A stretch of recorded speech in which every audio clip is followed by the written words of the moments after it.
From your understanding, what do you think are the main reasons why the economy has rebounded so slowly? Colorado is a microcosm at the federal level.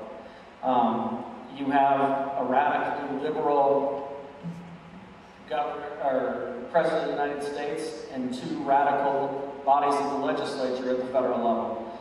Colorado is just a microcosm of that as well. I've been down there for many years, and I've never seen anything like this. This year was the most anti-business environment that we've ever seen in the history of the state.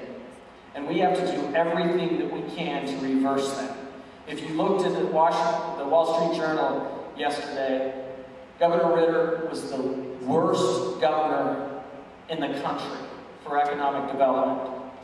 We cannot have our state having a governor with that kind of record. How will businesses come to Colorado? How can we encourage businesses to come here and hire people and rejuvenate our economy if the Wall Street Journal and the Cato Institute is calling Colorado's governor the worst governor in the country? That's what we will have if we have a Governor Hickenlooper. His record has already proven that. We need to have a governor that can beat Hickenlooper. We need to have a candidate that can beat Hickenlooper so that we can revive our economy, get our economy back on track. But one of the most important things is with a Governor Tancredo, you won't have a governor that's looking over his shoulder, that's worried about offending people.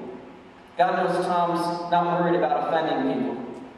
You're going to have a governor that stands up there, like Governor Christie is in New Jersey, and telling the unions, I'm sorry, but we have to do this to solve our budget. We have to do this to help private employers bring people back to work. We need somebody who does not worry about what's politically correct.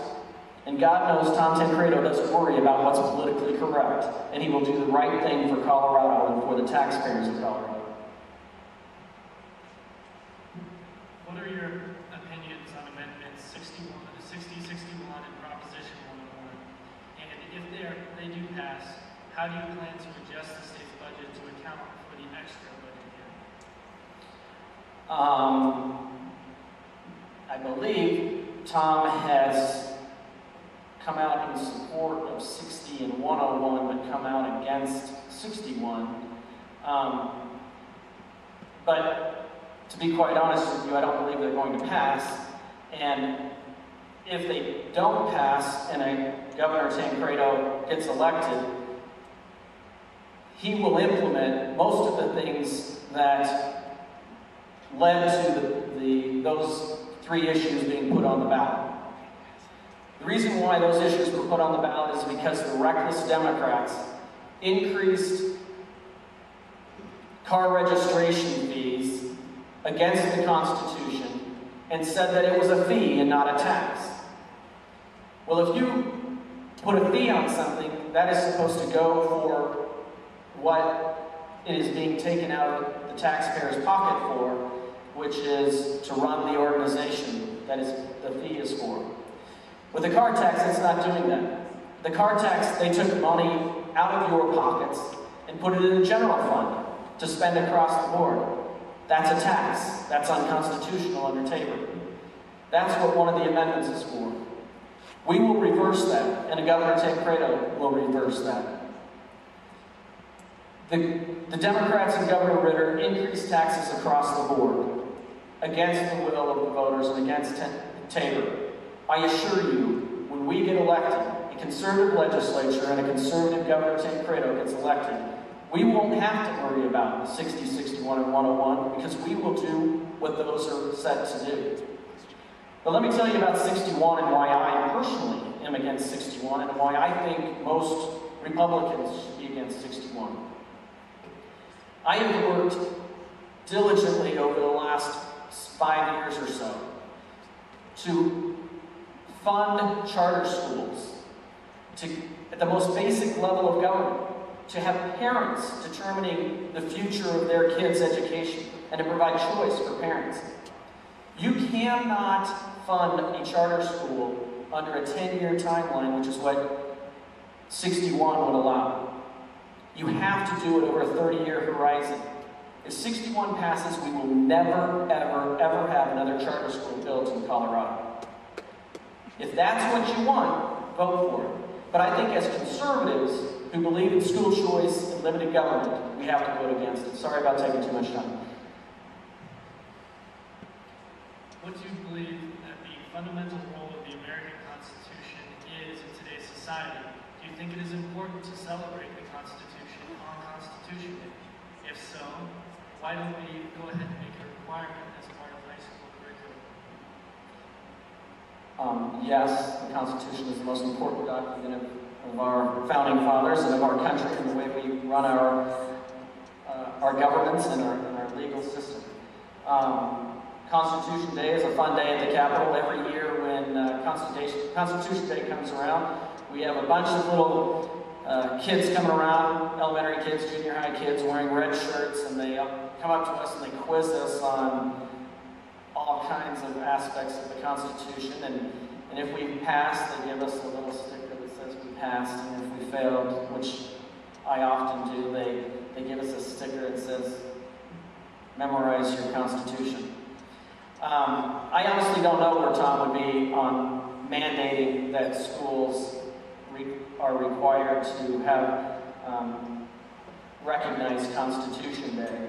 I do know that I personally helped carry legislation to ensure that we teach civics in our schools, Western civilization and civics in our schools, and to celebrate that Western civilization and the governments that have come out of Western civilization are the greatest forms of government ever.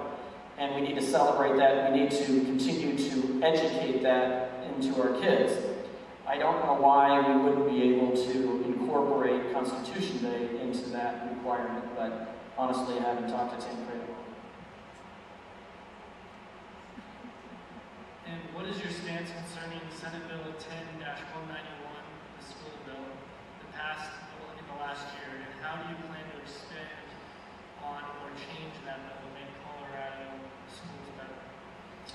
It was the most important piece of legislation, I believe, that passed this entire session. And I worked very hard and very passionately to get it passed. It was a bill to transform the tenure system for public school teachers in the state. And it's ironic that it happened under a Democrat governor and a Democrat legislature, because Governor Owens and the Republicans tried to do this for years to pass tenure reform, and we couldn't do it. Ironically, it was at the end of a gun by the Obama administration that said, if you want race to the top money, you have to implement education reform. And I never thought I would ever say thank you, President Obama, for public policy, but on this issue, he's right. We need to have education reform. And it forced the Democrats into, if we want to be able to spend more money on government and public teachers, then we have to pass this reform in order to get several $100 million into Colorado. And it was a great bill. It was an incredible bill that led to principals having the ability to fire teachers that were bad teachers. Ironically, it only allows them to be fired after a 2-year process, and then they can be fired in the 3rd year. How many of you all in the public sector that get that kind of labor negotiating strength when you go in to talk to your boss? Not anybody, I don't think. At all charter schools, they are hired at will. Public charter schools, all teachers are hired at will. If they're not doing their jobs, the principal can fire them the next day. And that's where we need to go when the Republicans take control of the legislature, and when a conservative Congressman Tom Tancredo becomes the governor. We will look at that bill, and we will make it be what's for the best for the students in the schools and not for the teachers' union.